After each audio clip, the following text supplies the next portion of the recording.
Hoje nós temos o prazer de receber a doutora Maria Fernanda Laranjeira.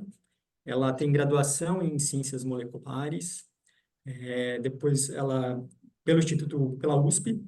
Ela atuou, atualmente ela é professora do Instituto de Biociências da Universidade de São Paulo. Ela foi professora visitante anteriormente na Universidade Federal do ABC. Ao longo de sua carreira de pesquisa, a doutora Laranjeira desenvolveu diversos projetos focando nas interações parasita-hospedeira e nos mecanismos da leishmania de subverter as respostas de defesa do hospedeiro. Ela realizou um pós-doutorado na Universidade de Maryland, onde ela começou a estudar as vias de transporte e metabolismo de ferro e do M da leishmania, que hoje ela deve contar um pouco isso mais em detalhe para a gente. E ela identificou nesse período e caracterizou o primeiro exportador de ferro LIR1 em treponemastídeos.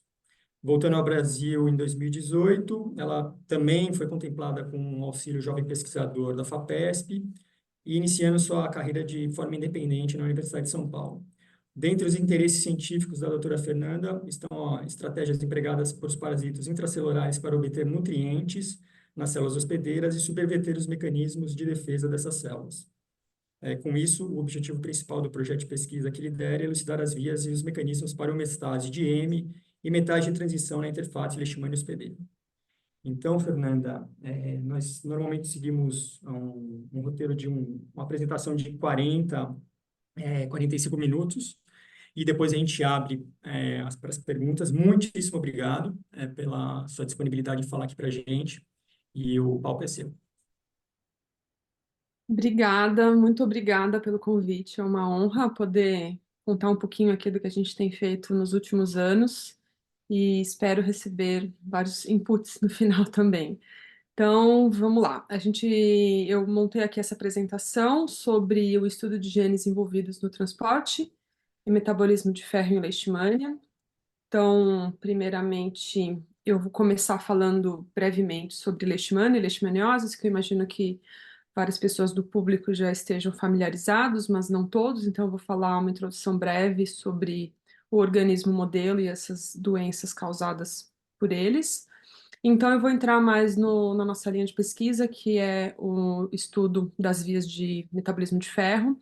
Eu vou começar com os dados já publicados, principalmente dados do meu pós-doc, e vou seguir com dados que não estão publicados ainda, dessa minha nova linha de pesquisa aqui na USP, que a gente está preparando para publicar aí, espero que em breve, tá bom? E vou finalizar então com conclusões e perspectivas. Bom, então as leishmanioses, só para situar um pouquinho todo mundo, os agentes etiológicos dessas doenças são os parasitas do gênero Leishmania, da família dos cipanosomatídeos. É a segunda doença mais letal causada por um parasita, perdendo só para a malária, né, causada pelo plasmódio. Então, depois da malária, é a doença negligenciada, uma doença parasitária das mais importantes. Os quadros clínicos é um espectro, na verdade, é um espectro de doenças, as leishmanioses, com quadros clínicos que vão desde lesões cutâneas localizadas a lesões cutâneas difusas, a lesões mucocutâneas e viscerais. E a forma visceral é a forma mais grave associada a essa alta letalidade da doença. É endêmica em 99 países. Estima-se que existam pelo menos 12 milhões de pessoas infectadas no mundo e mais de 1 bilhão vivendo em áreas endêmicas. Lembrando que esses números são sempre subestimativas, porque tem um grande problema de baixa relato, né, de underreporting. E as terapias disponíveis são extremamente limitadas, ineficientes, com um mecanismo de resistência já aparecendo em diversas espécies, tá? Então, aqui, as várias espécies, são mais de 20 espécies já caracterizadas, provavelmente são muito mais espécies que existam, mas que a gente já identificou, são 20 e poucas espécies, associadas a diferentes hospedeiros vertebrados, e no ciclo de vida, então, a gente vai ter a transmissão por hospedeiros invertebrados, que são mais de 50 espécies já conhecidas de flebotomíneos que transmitem as leishmanioses. Então, você tem um ciclo principalmente zoonótico, né, com o vetor invertebrado transmitindo esse parasita entre animais silváticos, reservatórios, e os humanos e outros hospedeiros vertebrados, animais domésticos, geralmente entram como hospedeiros acidentais nesse ciclo. As manifestações clínicas, como eu estava colocando no início, tem uma grande variação de quadros clínicos, né? E geralmente você tem associação, classicamente as pessoas associam uma espécie a um quadro clínico, mas hoje a gente já sabe que tem um papel importante do background genético e imunológico do hospedeiro para o desenvolvimento desses quadros clínicos, além da espécie envolvida na infecção. Então, você tem espécies como a Leishmania donovani, não só causando a forma visceral, mas também, em alguns casos, causando a forma cutânea, e formas que geralmente causam cutânea, também podendo causar a forma visceral da doença, principalmente em pacientes imunodeprimidos, tá? Só para situar com relação à importância para o Brasil, né? A gente tem aqui o status da endemia de leishmaniose cutânea, com os dados de 2021, ressaltando a grande importância da doença para o Brasil. E aqui a endemia de número de casos viscerais, também destacando o grande número de casos reportados no Brasil. Bom, então entrando um pouquinho mais no modelo, no modelo de fato que é objeto do nosso projeto, eu queria ressaltar no ciclo de vida, eu gosto sempre de trazer esse ciclo de vida especificamente para ressaltar a variação de disponibilidade de nutrientes, particularmente ferro, ao longo do ciclo de vida, tá?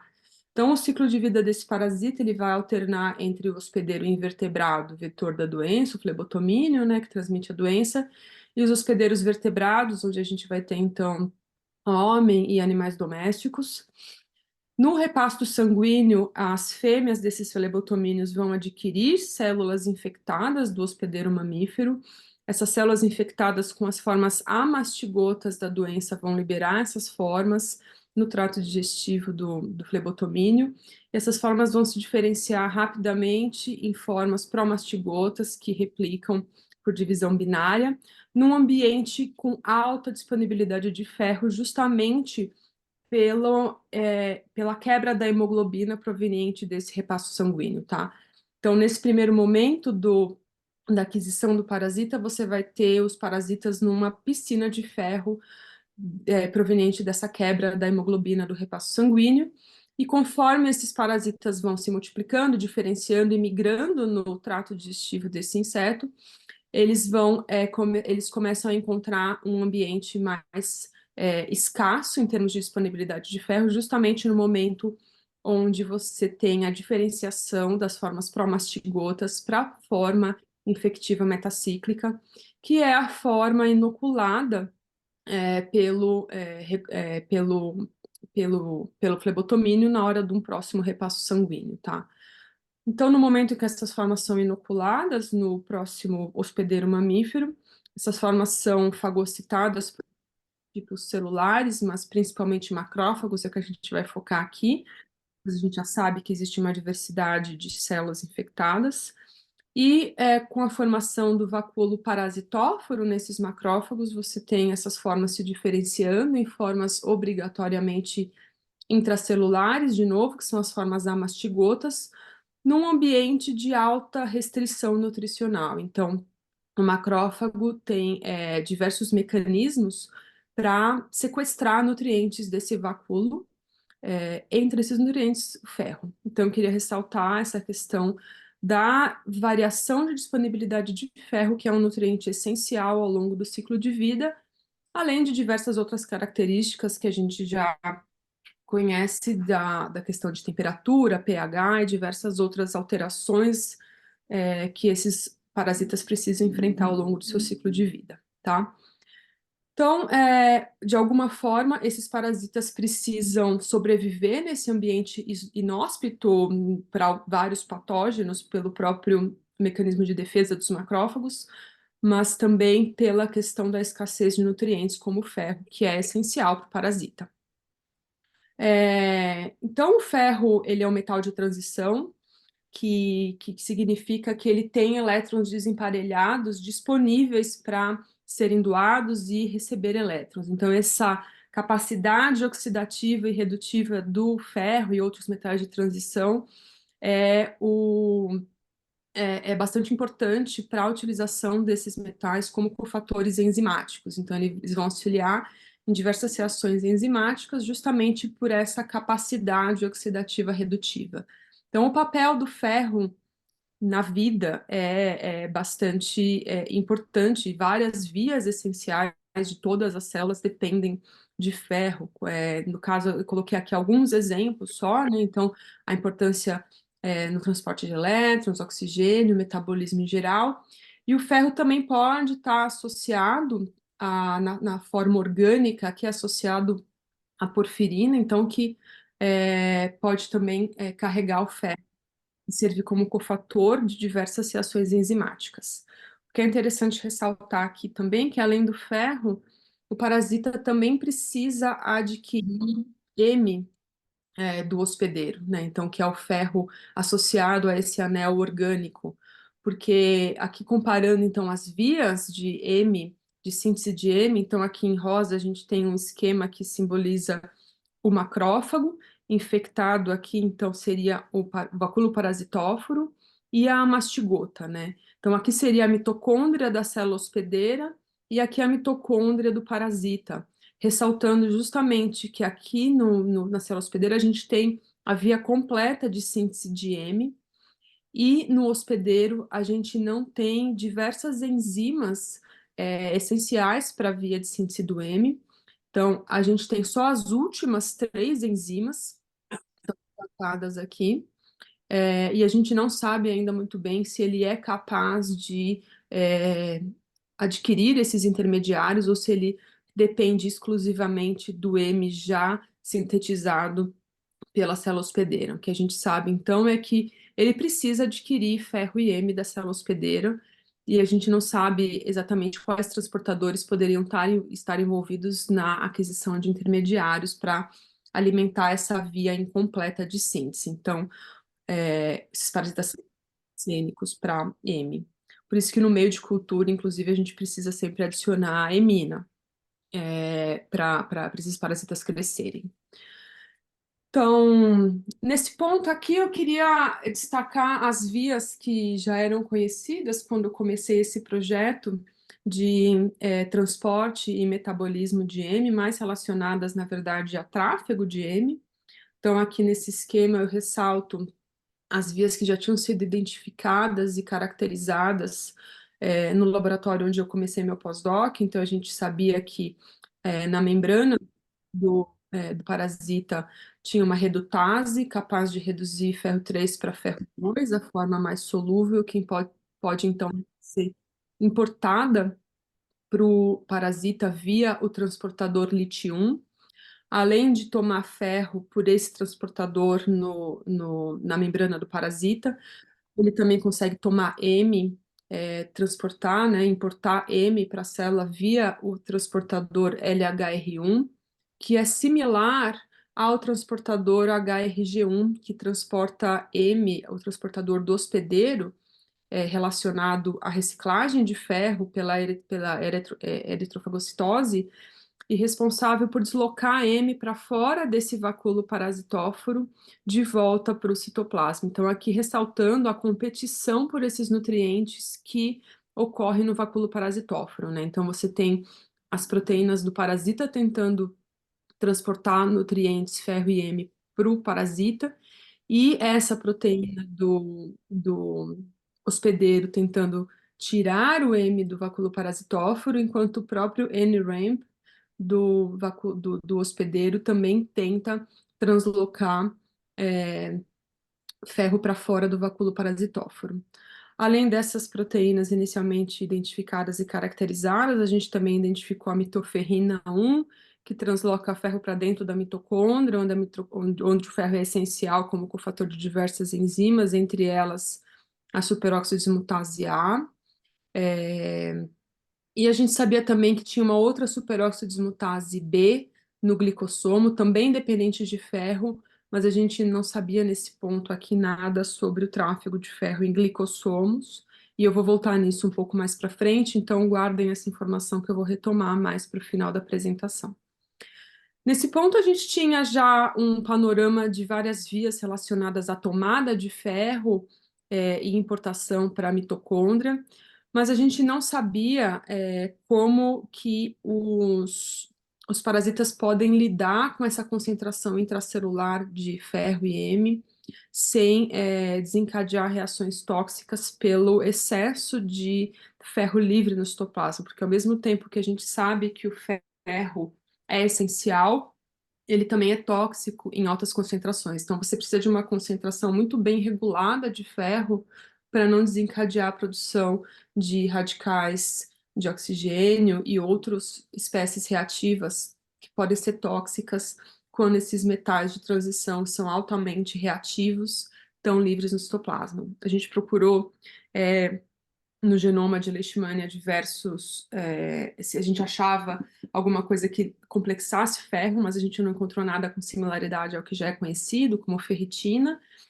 Mas a gente tinha os dados de transcriptoma, né, de parasitas depletados em ferro. Então, nesse ponto, a gente, no laboratório da professora Norma Andrews, tinha os dados de expressão gênica regulada pela depleção de ferro, então, comparando a expressão de genes em meio normal e meio depletado, e uma série de genes apareceu ser modulado diferencialmente pela depleção de ferro. Dentre esses genes, eu destaco os que já tinham sido caracterizados relacionados ao metabolismo de ferro, a própria LIT1 e a redutase, LFR1, a superóxido desmutase dependente de ferro, todos regulados, e diversas proteínas anotadas como hipotéticas. E aí a nossa hipótese é que, dentre esses genes modulados pela depleção de ferro, hipotéticos, poderiam estar novos componentes dessas vias metabólicas que ajudassem a gente a entender até como que os parasitas poderiam lidar com a toxicidade de acúmulo de ferro, ou acomplexando, ou qual que seria o mecanismo de regulação da concentração intracelular de ferro. Esse gene, particularmente, se mostrou particularmente interessante, a gente resolveu investigar e caracterizar pela similaridade com proteínas nodulinas.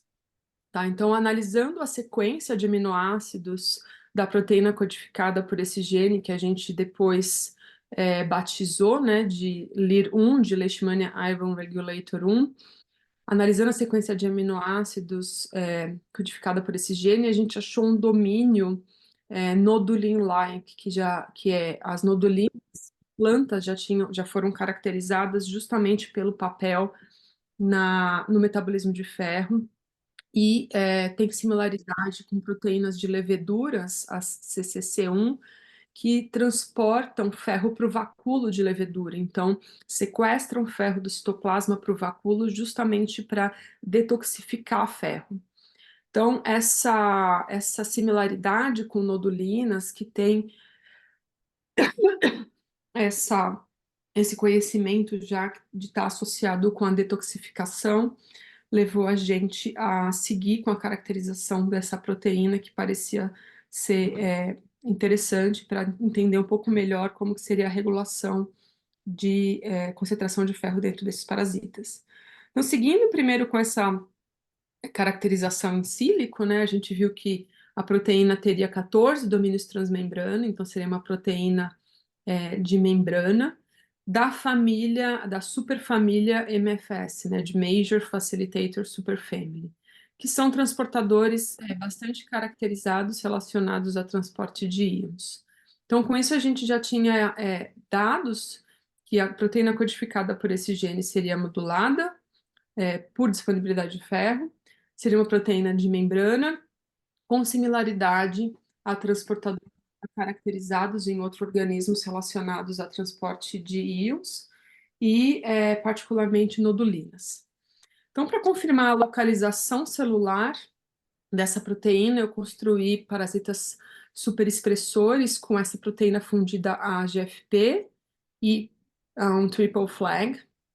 E com ambos os tags, tanto GFP como triple flag, a gente confirmou a localização dessa proteína na membrana plasmática, tá? Então, seria uma proteína da membrana plasmática, tanto na forma pró-mastigota, como na forma obrigatoriamente intracelular a mastigota. Então, aqui são macrófagos infectados com as formas amastigotas e a membrana plasmática, novamente, seria a localização dessa proteína. Expressando essa proteína em Arabidopsis thaliana, então em plantas, a gente fez esse ensaio de expressão heteróloga para confirmar a função da proteína. Então, a gente mostrou que mesmo em plantas o endereçamento estava sendo também para membrana plasmática de células de raiz aqui, e o conteúdo intracelular de folhas dessas plantas expressando o gene de Leishmania tinha um conteúdo intracelular de ferro bastante reduzido comparado à planta normal, tá?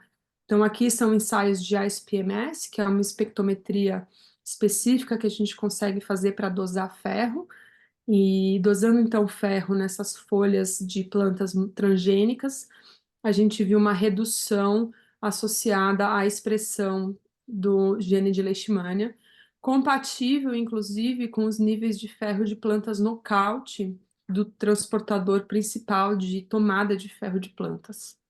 Já indicando para a gente, então, que talvez essa proteína estaria associada à saída de ferro das células, né? Então, um exportador. Então, depois da expressão heteróloga, seguindo com a caracterização do parasita em si, eu obtive nocautes de lirum pela estratégia clássica, que nessa época a gente ainda não fazia CRISPR. Eu fiz por recombinação homóloga clássica, substituindo os 2 alelos de lirum por cassetes de resistência à droga, em que então um PCR em tempo real confirmando que a gente não tinha expressão de lirum nos nocautes, tinha uma expressão intermediária no single knockout, onde um só alelo foi substituído por um cassete de resistência, e o add-back, onde a gente colocou de volta no nocaute, num outro locus, o locus do RNA ribossômico, a lirum, a gente recupera essa expressão. Caracterizando o fenótipo, então, desses mutantes, a gente viu, num primeiro momento, o crescimento in vitro de promastigotas, que mostrou que os nocautes, então, na ausência de lirum, a gente tem um atraso significativo do crescimento, que não era tão exacerbado no single knockout, mas o mais interessante foi quando a gente suplementou com mais ferro, então em concentrações elevadas de ferro, aqui no caso meio milimolar e 1 milimolar de sulfato de ferro, esse atraso ele era mais exacerbado ainda no nocaute, chegando a 9 dias de diferença com relação ao selvagem, que praticamente não era afetado comparado ao nocaute, pela adição de ferro, e os controles com um único alelo nocauteado ou o add-back não eram também tão afetados como o nocaute, mostrando então que de fato o lirum estaria protegendo esses parasitas da toxicidade resultante de um excesso de ferro durante a replicação da forma promastigota, tá? Na sequência, para mostrar de forma direta, então, o transporte de ferro por esses parasitas, a gente fez um ensaio de pulse and chase com ferro radioativo, usando isótopo 55. Então, aqui a gente mede a quantidade de ferro retido, ferro radioativo retido, depois de um pulso. Basicamente, a gente trata os parasitas com ferro radioativo por, eu acho que era 1 hora, aí a gente tira o ferro radioativo e coloca esses parasitas num meio com ferro frio, que a gente chama, e ver o quanto que eles vão perdendo daquele ferro radioativo que eles tomaram inicialmente.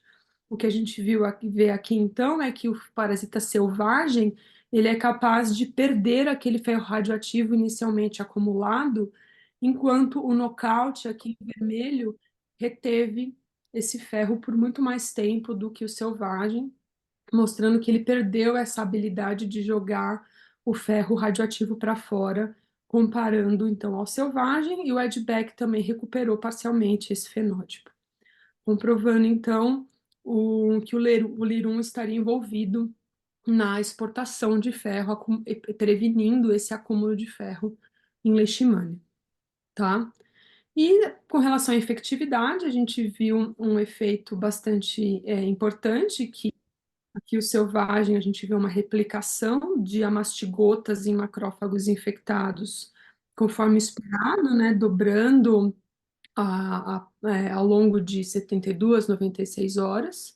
E o nocaute não só não replica intracelularmente, como até diminui a concentração. E não era uma questão de viabilidade desses parasitas inicialmente, porque os metacíclicos utilizados eram igualmente viáveis e induziam a formação de vacúolos parasitóforos. Aqui, desculpa, no mesmo tipo de ensaio de infecção in vitro, só que usando meio depletado em M. Aí aqui a gente viu um efeito também bastante interessante, que a depleção de M, então, estaria inibindo a infecção do parasita selvagem, mas transitoriamente aumentando a infecção desse nocaute de lirum, mostrando então de que mesmo na forma intracelular, o lirum estaria associado à regulação da concentração intracelular de ferro e M e impedindo a toxicidade que, então, quando a gente tira M do meio, aí ele consegue replicar melhor, inclusive, do que o selvagem, mas só sem numa condição pobre em ferro, tá? E em ensaios de infecção em vivo, a gente comprovou então que Lirum seria um fator de virulência importante, porque o nocaute realmente não teve formação praticamente de lesão alguma, então a progressão aqui da lesão após a injeção desses parasitas nas patinhas, né? A gente infecta uma pata e usa como controle a outra pata não infectada para ver, então, a diferença seria a nossa lesão aqui. No selvagem, classicamente, a gente tem esse tipo de aumento da lesão e o nocaute não gerou lesão alguma. E quando a gente fez a carga de parasitas aqui, a carga parasitária no final da infecção, a gente viu uma diferença de 1 milhão de vezes no nocaute em relação ao selvagem. Enquanto que o single nocaute, com um alelo só nocauteado, a gente tinha um fenótipo intermediário, e aqui nesse caso, o Edbeck, a gente conseguiu reverter completamente esse fenótipo. Então, com isso, a gente identificou o primeiro transportador responsável pela saída de ferro do parasita, né? E o primeiro já identificado e caracterizado em trypanosomatídeos, que estaria então ajudando a gente a entender como que o parasita regula a sua concentração intracelular para evitar o acúmulo de ferro a níveis tóxicos. Então, na sequência, eu comecei esse projeto para começar a explorar as vias relacionadas a transporte de ferro do glicossomo. Como eu falei no início, que eu falei na introdução que eu ia retomar, a gente sabe que o glicossomo, que é uma organela única, exclusiva de tripanosomatídeos, compartimentaliza a isoforma B da superoxidismutase, que a gente sabe que é essencial e que depende de ferro como cofator. Mas a gente não sabe como que é o tráfego de ferro relacionado a essa organela, se tem algum transportador de ferro relacionado à tomada ou como que isso é regulado. Então, nesse ponto, agora vários dos resultados que eu vou mostrar são associados ao projeto do meu aluno Romário, que defendeu já a sua dissertação de mestrado e agora está no doutorado seguindo com esse projeto. Num primeiro momento, a gente identificou vários candidatos a transportadores de ferro para glicossomo, relacionados a tráfego de ferro em glicossomo, e ele está investigando dois deles, que é o que eu vou falar mais hoje para vocês, tá? Então, usando aqueles dados de genes regulados pela depleção de ferro, a gente filtrou entre 576 genes que são modulados, os que teriam domínios transmembrana, que a gente acha que seriam os potenciais transportadores, né? E com sinal de endereçamento para glicossomo. A via de endereçamento de proteínas para glicossomo já é muito bem caracterizada, e a gente sabe que proteínas associadas compartimentalizadas em glicossomo têm sinais PTS1 e PTS2 na sua sequência de aminoácidos. Então, a gente filtrou dentre aqueles genes modulados os que teriam domínios transmembrana e endereçamento para glicossomo, postando então que esses seriam relacionados a tráfego de ferro e metais de transição em glicossomo. Dentre esses 11 genes aqui que a gente chegou no final desse filtro, a gente escolheu olhar um pouquinho mais a fundo os que tinham mais de 3 domínios transmembrana, tá? Então, aqui seria a estrutura da proteína predita para codificada por 5 daqueles 11 genes, porque os outros seriam os genes menores que a gente resolveu não focar por enquanto, tá? Nesse caso, a gente viu que todos tinham estruturas preditas com uma certa confiança relacionado a transporte de ferro ou a permeases já caracterizadas em outros organismos, e sinais de endereçamento para glicossomo ou na terminação carboxy ou na terminação amino. E a gente escolheu começar a caracterização por esses dois genes que pareciam mais interessantes. Um deles já tem alguma caracterização em Leishmania major, que seria uma aquagliceroporina 1, e o outro a gente chamou de Leishmania iron responsive glycosomal gene 1, e que é o que a gente está caracterizando agora também, mas que tem estruturas similares a proteínas típicas de transporte de ferro, tá? Então, eu vou mostrar um pouquinho aqui do trabalho do Romário, caracterizando essas proteínas. Então, a primeira coisa que ele fez foi confirmar a localização subcelular das proteínas codificadas por esse gene. Para isso, ele gerou parasitas superexpressores, nesse caso aqui da aquagliceroporina 1 fundida a GFP, e sobrepôs com o nosso marcador de glicossomo, que é um anticorpo anti-arginase, que a gente já sabe que a arginase é uma proteína glicossomal, então a gente usa esse nosso anticorpo como marcador de glicossomo, e com isso a gente conseguiu colocalizar a aquagliceroporina fundida GFP com arginase, confirmando que essa é uma proteína glicossomal em Leishmania amazonensis, tá?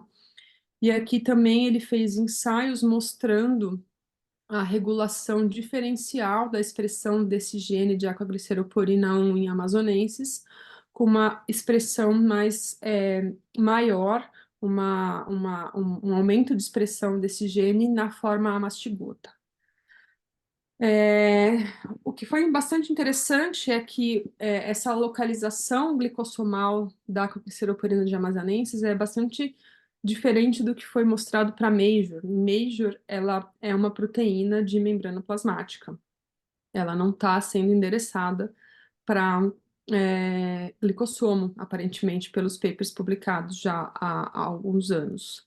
Então, a gente fez uma análise filogenética da sequência de aquagliceroporinas de diversas espécies de Leishmania e alguns outros organismos, como Trypanosoma brucei aqui. E a gente viu que, de fato, a gente tinha um grupo de espécies de Leishmania que agrupavam aqui com bastante confiança num grupo monofilético com a característica principal ser a presença desse sinal de endereçamento para glicossomo na sua terminação carboxy, tá? Então, a Leishmania amazonensis, mexicana, Donovan infantum, teriam aquagliceroporinas com sinal de endereçamento para glicossomo, enquanto a Leishmania major já era já caracterizada e outras espécies que ainda não foram caracterizadas, que a gente está estudando agora, não teriam esse sinal de endereçamento para glicossomo, mostrando uma variação entre espécies bastante interessante e não explorada aqui nesse gênero, tá? Seguindo então com a caracterização da gliceroporina 1 de amazonensis, o Romário fez nocaute agora por CRISPR, tá? A aquagliceroporina está no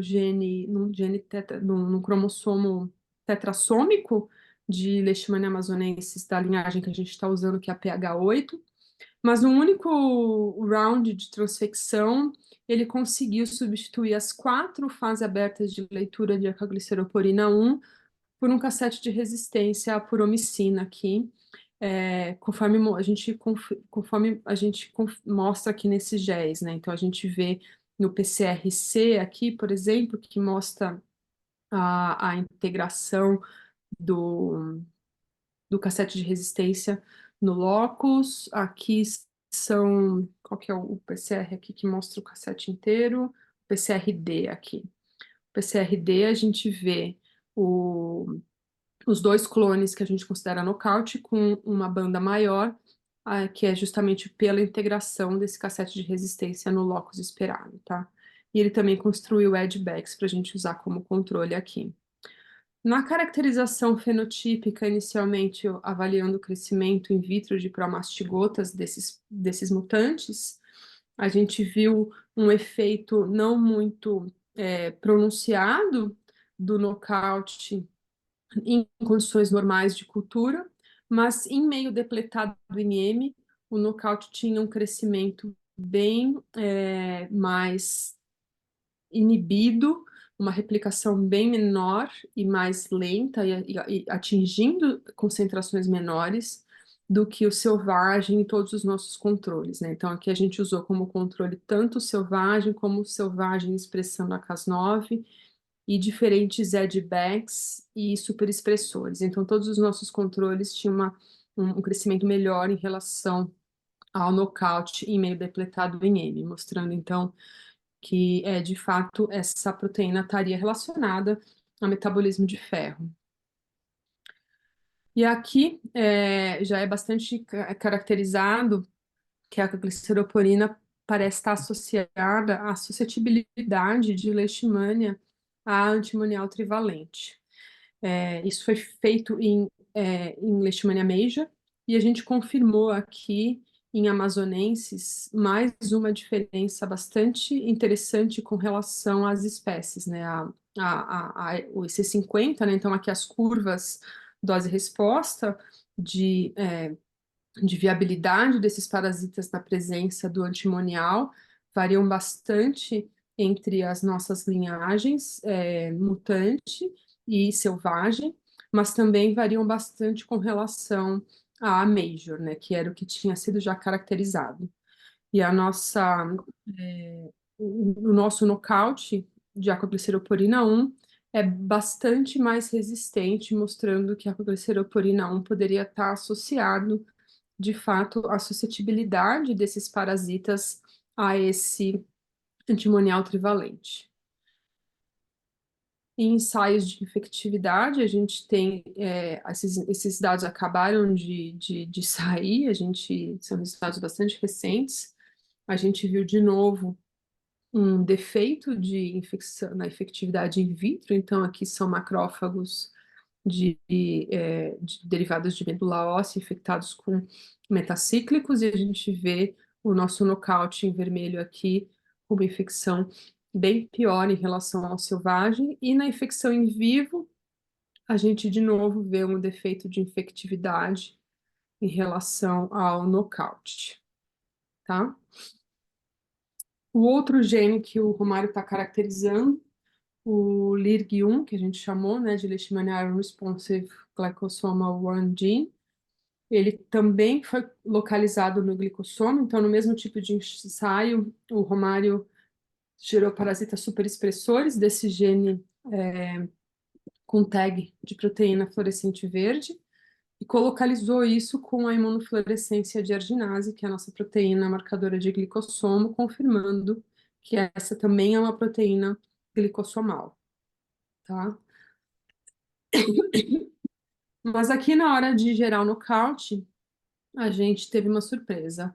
Apesar de esse gene especificamente nem estar no cromossomo tetrassômico, que a gente achava que ia ser mais difícil de conseguir o nocaute, esse gene está no cromossomo dissômico, mas numa primeira rodada de, de nocaute, ele só conseguiu substituir uma das fases abertas de leitura pelo cassete de resistência por homicina, então ele tentou de novo com uma segunda marca de resistência e conseguiu poucos clones com essa segunda marca de resistência, mas durante a caracterização desses mutantes, ele percebeu que surgiu uma terceira cópia de LIG-1 que não existia no nosso selvagem. A gente está analisando isso agora com mais calma, fazendo o genoma desses parasitas para ver o que aconteceu, mas esses resultados já indicam para a gente que potencialmente esse gene é essencial, que quando a gente conseguiu selecionar parasitas com os dois alelos substituídos por marcas de resistência, foi só porque tinha uma outra cópia que surgiu que não deveria estar lá. Aí esses PCRs mostram então isso. Aqui seriam as digestões desse terceiro alelo, mostrando a presença dele ainda, apesar de eles terem as duas marcas de resistência integradas nos dois alelos. O que a gente conseguiu com esse gene, em termos de nocaute, foi nocautear na presença de um epsomo. Então, o Romário não estava conseguindo os nocautes, eu falei para ele, vamos então tentar nocautear um parasita que tenha um plasmídio que expresse esse gene e ver se aí a gente consegue, que com isso a gente acaba mostrando que, de uma forma mais robusta, que esse gene é de fato essencial. E foi o que aconteceu aqui.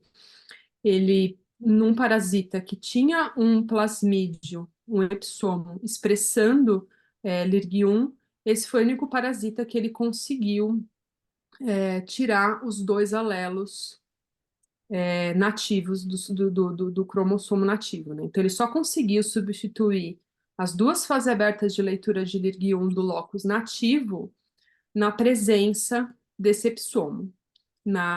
Ele não consegue nenhum clone, ele criou mais de 70 clones aqui de cada condição, então aqui na somo que ele conseguiu remover a órfã nativa. Mais um indício de que provavelmente esse é um gene essencial. E agora a gente está fazendo essas análises genômicas para tentar entender melhor o que aconteceu naquele outro que apareceu um outro alelo.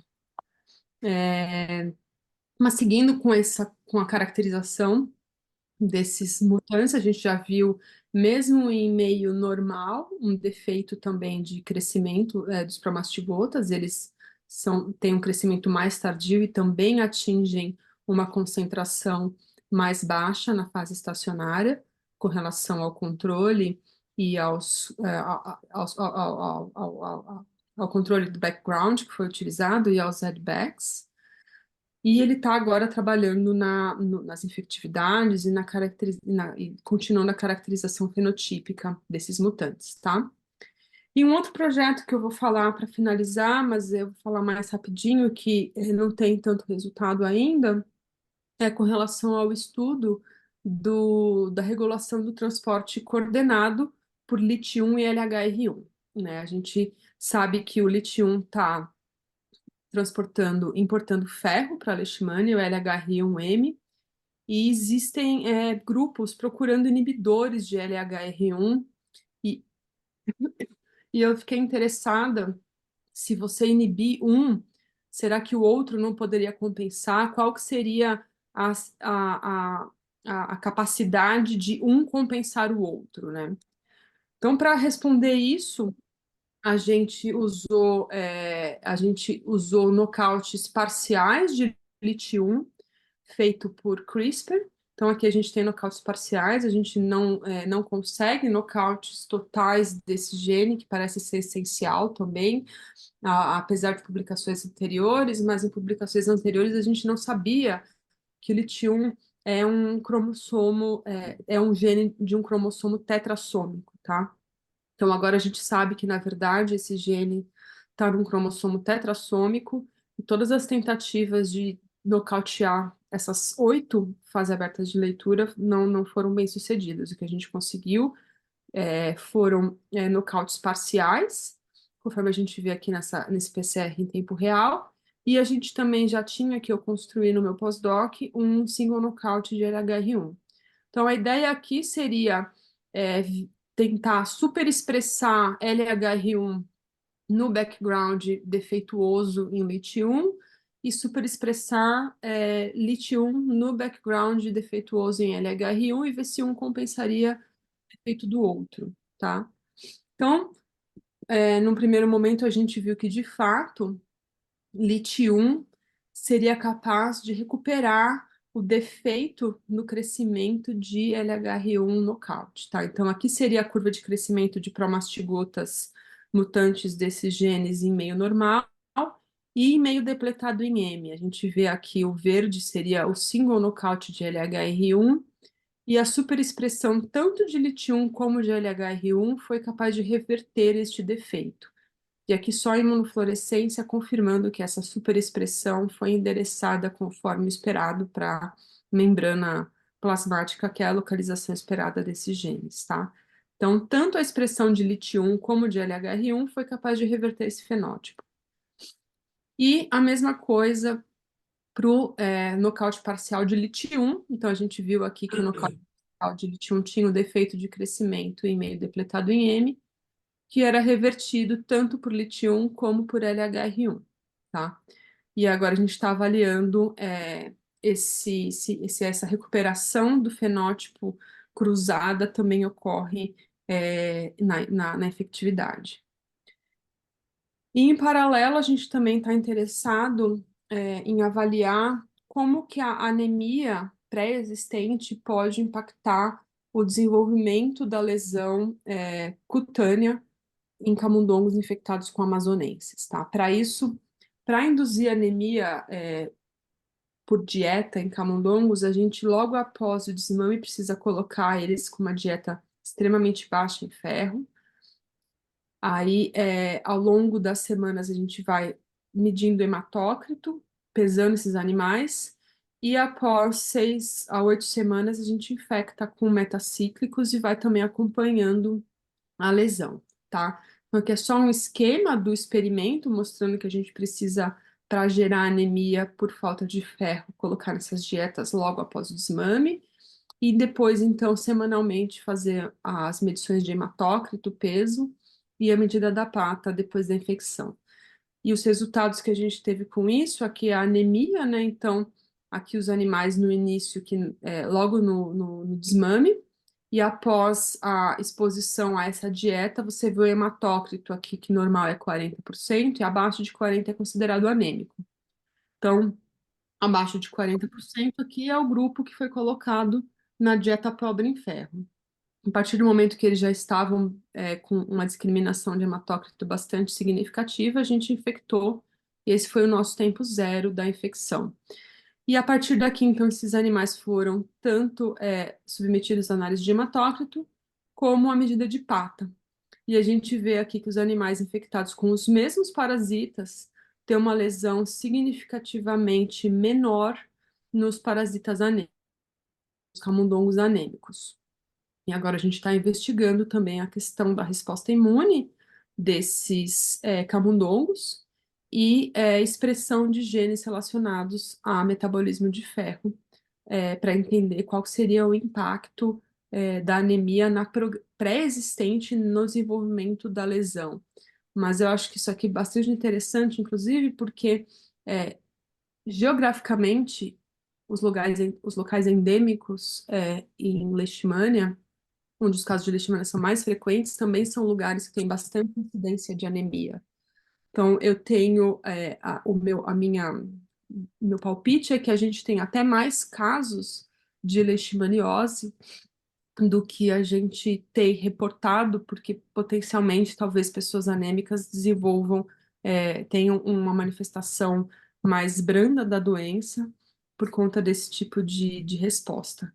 Mas isso aqui está bastante incipiente ainda, a gente está analisando agora, tá? Então, para finalizar, as conclusões, principalmente aqui do projeto do Romário, a gente está agora refinando esses dados sobre a suscetibilidade de amazonenses dependente de aquagliceropurina 1 ao amônia ao trivalente 3. A gente está avaliando também se o endereçamento dessa proteína para o glicossomo poderia estar relacionado a essas diferenças de suscetibilidade entre as espécies. A gente também viu que o outro gene que ele está caracterizando o LIRG1 parece ser essencial, porque a gente só consegue nocautear o gene na presença de um epissomo expressando aquele gene, mas ambos parecem ter um papel significativo tanto na replicação de promastigotas como na infecção. Agora a gente está seguindo aí com essas caracterizações e a gente também pretende em breve medir o conteúdo de ferro em frações enriquecidas em glicossomo para analisar também metaboloma nessas frações. Com relação às vias de regulação coordenado de LIT1 e LHR1, parece que, de fato, a expressão de um dos genes, né, no caso, a superexpressão de LIT1, compensa o defeito associado ao single knockout de LHR1 e vice-versa, a superexpressão de LHR1 também recupera o nocaute parcial do transportador de ferro, e a gente já tem vários dados que comprovam que, de fato, uma anemia pré-existente por deficiência em ferro atenua o desenvolvimento da lesão, da leishmaniose cutânea, mas a gente está avaliando agora justamente marcadores de metabolismo de ferro e M e as citocinas produzidas por esses camundongos nas diferentes infecções. E a gente também tem outros projetos que não dá tempo de eu falar hoje aqui para vocês, mas não só associados a metabolismo de ferro com outros genes, mas também a transporte de manganês, M e ácidos graxos, também nessa linha de nutrientes essenciais para o parasita, tá bom? E aqui a equipe que está trabalhando comigo no momento, a Avery acabou de defender o doutorado, a gente tem que atualizar aqui. O Romário, que fez a maior parte dos experimentos que eu mostrei aqui, novos, que não estão publicados ainda, agora é meu aluno de doutorado. O Lucas está fazendo os experimentos com ácidos graxos e eu co-oriento ele na bioquímica aqui da USP. A professora Lucille, que foi minha orientadora e está sempre colaborando com a gente ainda. Ricardo, a Juliana, que são também colaboradores. Também não poderia deixar de agradecer às agências de financiamento, FAPESP, CNPq, CAPES, e colaboradores aqui na USP mesmo, Roberto Salinas, principalmente nesse projeto dos ácidos graxos, o Iqbal Hamza e a Norma Andrews na Universidade de Maryland, onde eu comecei essas coisas todas com metabolismo de ferro, e também a professora Medea, que eu estou começando a colaborar agora para testar algumas terapias alternativas para a leishmaniose, e a professora Santuza, Daniela Bartolomeu e Thiago na UFMG, com quem eu tenho feito algumas análises de genoma, com a Santuza e com a Daniela, e com o Thiago de microscopia eletrônica. Então, acho que é isso. Queria agradecer novamente a oportunidade e eu estou disponível. Espero que eu não tenha falado muito rápido. Geralmente eu falo meio rápido, mas obrigada. Espero que tenha sido interessante para vocês.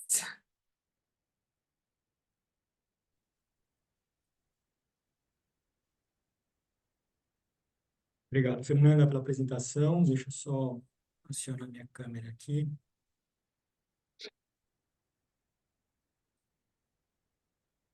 Só um minutinho.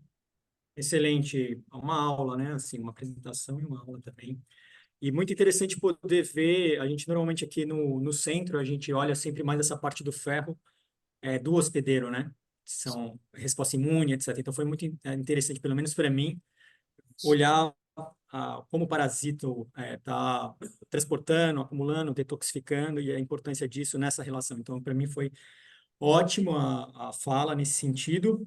Eu tenho algumas perguntas, mas eu vou abrir primeiro aqui para o auditório e também no chat, a gente vai dar uma olhadinha aqui. Tá Acho que a bom. Cláudia depois um líder e a gente pode ir intercalando. Vou virar a câmera aqui e passar para eles. Tá bom. Fernanda, excelente, obrigada pela apresentação. Foi muito boa, um assunto extremamente complexo, mas que você transformou assim. Léo tá bem baixinho, viu? Tá me ouvindo agora? Estou ouvindo. Agora tá ótimo, Claudinha. Ah, então, um assunto que era pesado, né, que é ferro, mas essa está se transformando num assunto muito leve, muito bacana da gente ouvir, tá, Luiz?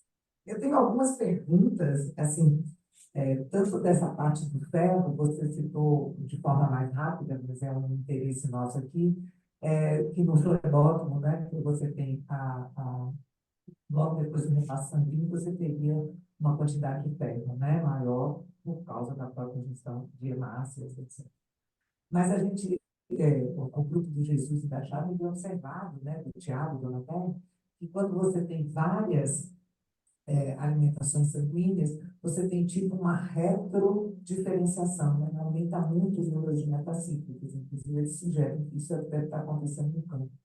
Aí eu fiquei imaginando se o ferro, essa disponibilidade de ferro de M grande, poderia estar contribuindo de alguma forma para essa retrodiferenciação. E daí seria, mas eu teria que testar, né?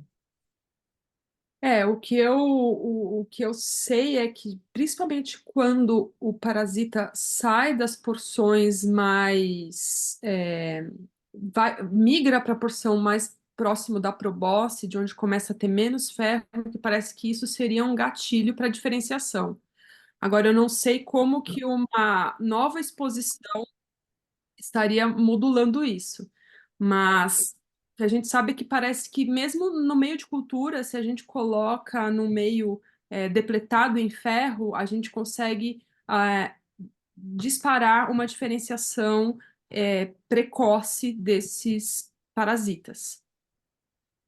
Mas agora, no flebótomo, você tem a questão também tecido específica, né? Depende muito da porção do trato digestivo onde aquele parasita está no momento, se aquela porção vai ser exposta é, a esse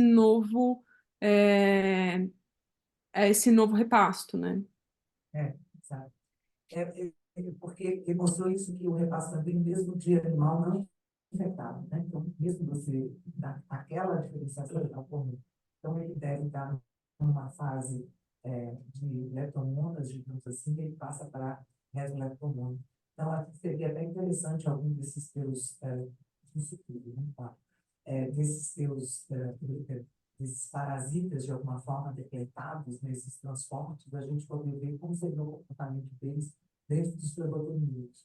Eu tenho bastante interesse em ver essa questão da diferenciação no flebotomínio desses mutantes, mas a gente não tem colônia aqui, né? Eu preciso fazer isso com uma colaboração com alguém especializado nessa questão de diferenciação do parasita para mastigota no flebotomínio, né? Mas eu acho que potencialmente teria um impacto, justamente porque é uma fase que ele vai estar dependendo, a diferenciação vai estar dependendo do repasso sanguíneo, né?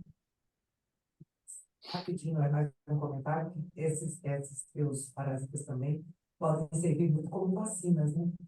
Tem essa tendência agora de você ter essas leishmanias que não conseguem proliferar muito e que não dão lesão, mas que permanecem, e elas são excelentes como vacinas. É o caso da vacina da centrina knockout, que geralmente impede a É. proliferação. Então, A acho que gente, na leishmania amazonense isso é muito difícil, né? A leishmania amazonense ela é difícil de você manipular. Então, pode ser também uma outra forma. é, E só para complementar, assim, a gente responde mais uma vez, esses animais com anemia, né? Esses animais com anemia, você ter uma diminuição da infecção também, mas também você vai quase matar o hospedeiro de forma. não, sim. Mas acho que é mais para entender o mecanismo mesmo, né? Não que a gente vai induzir anemia para curar, acho que aí é mais uma questão de entender Claro. o mecanismo Mas da é bem doença. interessante, porque acho que essa anemia no hospedeiro pode estar influencando todo o outro metabolismo do hospedeiro, né? A falta de ferro. Quer dizer, É. tem outras vias importantes de fosforilação, de glicose, que também devem estar, de alguma forma, que a gente mostrou agora recentemente, que quando você inibe algumas vias dessas, você também diminui a carga parasitária. Então, pode ser que também a anemia do cérebro esteja influenciando a anemia do cérebro, esteja influenciando de alguma forma essas vias, que seria interessante ter também. Exato, o que a gente quer ver é justamente o que está modulado, que está gerando essa lesão menor, para ver se a gente encontra novos componentes aí da resposta em si dessa interação parasito-hospedeiro, né? Então a gente vai focar agora em ver citocinas, porque provavelmente a resposta imune vai estar diferente, mas também expressão de marcadores de metabolismo de ferro e M que poderiam estar diferencialmente expressos aí nessa lesão, né? Tem muita coisa, né? Porque também quando você tem deficiência de N, são aqueles trabalhos de Valéria, né? Você também passa, também junto com o Charlie, mostrar que você passa a produzir muito IM beta.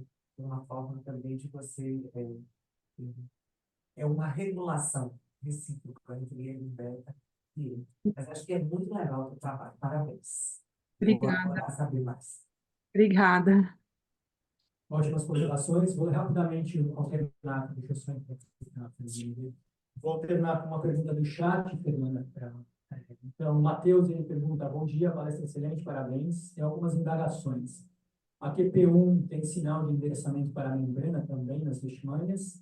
Possui sinal de endereçamento por glicossoma? Acho que ele está perguntando se ela tem dupla, repetido sinal duplo. Existe essa possibilidade? Ou, nesse caso, elas são exclusivas de glicossoma? Existem estudos sobre o endereçamento dessa proteína em outros tripanomastidos, como o T-Cruzi, por exemplo? T-Cruz eu não cheguei a olhar ainda, eu vi, mas a questão da membrana e do glicossoma, ela tem domínios transmembrana preditos na estrutura, né? Então, ela tem domínios que precisam estar transmembranares por questão de hidrofobicidade desses domínios. Então, ela está em membrana e de glicosomo. Ela poderia, talvez, não estar o tempo todo em glicossomo, isso é uma coisa que a gente pretende avaliar, mas nesse primeiro momento, os resultados que a gente tem mostram que só ela é no glicossomo. A gente não achou na membrana plasmática ainda, não sei se em alguma situação específica ela vai para a membrana plasmática, mas nesse momento nosso dado é bem claro que ela está em membrana de glicossomo, só por enquanto. E em outros tripanossomatídeos tem o gene anotado, mas eu não tenho certeza se já tem alguma coisa caracterizada em T-Cruzi. Eu não vi nada em T-Cruzi, tá? Mas tem o gene anotado em Bruce, isso eu tenho certeza. Eu precisaria olhar em Cruzi, tá? Obrigado, professor Vitória. Bom dia, estou com a voz um pouquinho rouca. Parabéns pela sua apresentação. Realmente foi muito interessante ver a maneira que você está conduzindo suas pesquisas, assim, sempre verticalizando, né? Inclusive com seus alunos. Eu pergunto se você teve a curiosidade também, além de avaliar o efeito da anemia, o inverso, ver o aumento de oferta de ferro, né? E, por outro lado, uma da expressão gênica, a maioria das proteínas que regulam a expressão gênica, ela tem um aspecto de finger proteína, e basicamente o zinco é extremamente importante. Se você tem também olhado o zinco simultaneamente ferro e zinco.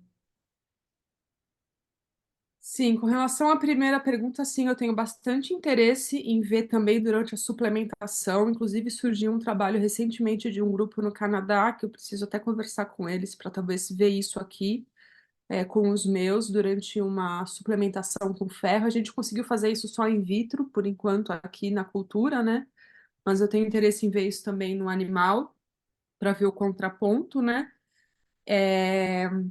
E com relação ao zinco, eu tenho também alguns dados com zinco e manganês, principalmente, né? Muito já bem caracterizado que vários desses transportadores de ferro também transportam manganês, que é um outro metal de transição bastante importante, inclusive é o cofator da arginase, que também está no glicossomo, então a minha aposta, eu tenho a ideia de que talvez esses transportadores também sejam essenciais para manganês. E zinco também, frequentemente, também é transportado por esses mesmos transportadores, porque também é um metal de transição 2+, né? Então, eu tenho alguns resultados do LIR-1, principalmente, que mostram que aquele atraso no crescimento que eu mostrei para ferro também ocorre se eu suplemento com excesso de manganês e de zinco, mas ele é menos exacerbado. Então, aquele efeito enorme que eu tenho do atraso com excesso de ferro, eu vejo um efeito com manganês e um pouquinho com zinco, mas não é tão forte o efeito. O que eu estou tentando fazer agora, essas dosagens por ICP-MS, eu consigo dosar vários metais, né? Então, eu estou tentando dosar todos eles para ter uma ideia de um panorama mais geral de metais, inclusive outros metais não de transição, tentar avaliar outros íons não metais de transição especificamente. Mas a gente está. Eu queria pensar que em algumas áreas, por exemplo, que você tem a oportunidade de ter uma maior suplementação de ferro, zinco. Eu sempre chamo a atenção, por exemplo, aqui em Irecê, que é uma área produtora de feijão. Você comparar, por exemplo, a leishmaniose cutânea, pacientes dessa região, com uma área produtora de cana-de-açúcar, que você não tem muito acesso a ferro e a nutrientes. Talvez, Uhum. né? Acho que seria interessante. Parabéns, viu, Com pela apresentação. certeza. Muito obrigada. Obrigado, professor Mittermeier. A gente tem mais.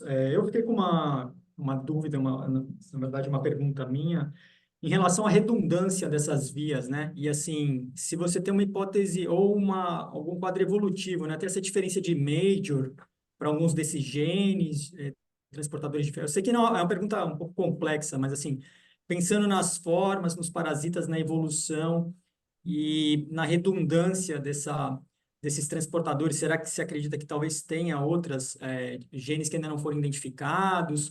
Assim, um pouco a hipótese que estaria por trás disso, entendeu? Do ponto de vista evolutivo, porque parece algumas coisas muito diferentes e alguns genes essenciais, outros não. Então, eu queria mais o que você comenta, mais uma provocação, assim, uma curiosidade nesse sentido, assim. Não, eu acho com certeza que tem várias. Ferro IM é essencial para a vida, né? Então eu tenho bastante segurança de que tem outras vias redundantes. Inclusive essa do Lirum, eu imagino, eu consegui o nocaute duplo, né? Então eu imagino que tenham outros mecanismos também de regular o ferro. O parasita fica meio capenga, mas eu consegui, eu screenei 100 clones para conseguir 2 que eram nocaute, né? Então é um fenótipo bem forte, difícil de conseguir o nocaute, mas eu consegui. Então provavelmente tem uma outra via de regular a toxicidade, né? Mesmo esse transportador de M, o LHR1, a gente já sabe que tem pelo menos um outro que já está caracterizado. Agora a gente não sabe se tem um que é mais importante em uma espécie ou outra espécie. Eu tenho colaboradores que acham, às vezes, que esses transportadores poderiam ser mais relevantes para as formas viscerais, mas eles ficaram bastante surpresos, por exemplo, quando eu mostrei esse impacto da anemia na leishmaniose cutânea, né? Eles estavam muito esperando isso, eles esperavam um efeito mais drástico para visceral. Então, são coisas que a gente ainda não sabe, mas eu acho que com certeza existam outras vias responsáveis para ter uma redundância e compensar, né? Por isso também fico um pouco preocupada com essa história da vacina, né? Eles têm um efeito bastante drástico na efetividade, mas esses parasitas são extremamente plásticos e a gente sabe que eles conseguem se adaptar muito fácil às adversidades, né? Vide isso que eu tentei nocautear um gene que estava num cromossomo dissômico e surgiu um outro alelo que a gente está agora tentando estudar o genoma para ver como que isso aconteceu, né? Então, eu acho que são vias bastante interessantes aí, mas tem bastante coisa para explorar nesse sentido ainda.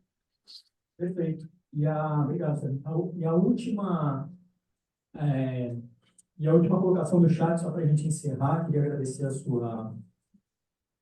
Deixa eu só pegar aqui, porque o Rodrigo colocou a próxima palestra, daí eu fiquei Hum. sem o comentário do chat. Tá aqui. Deixa eu voltar aqui. Não, é mais uma provocação nesse sentido, eu acho, do Francisco Mateus.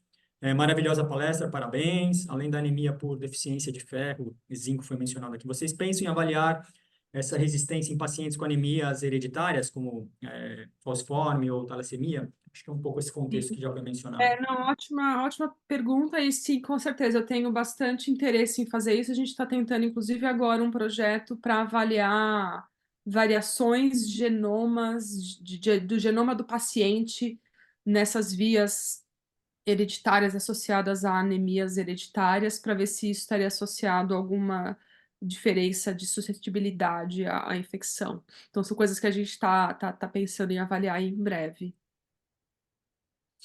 Tá ótimo. Então, eu queria agradecer novamente, Fernanda, a sua participação. Acho que foi ótimo. Espero que da próxima vez você possa vir presencialmente aqui à Bahia, inclusive para discutir essas colaborações, a resposta imune do hospedeiro influenciada pelo ferro. Acho que tem aí uma interação frutífera. Tá? Muito obrigado. E a semana que vem a gente tem essa palestra do Fábio Formiga, do Agil Magalhães. Ele vai estar aqui falando sobre nanomateriais. E é isso. Vou encerrar a sessão e é isso. Nossa, salva de palmas. Tchau, tchau.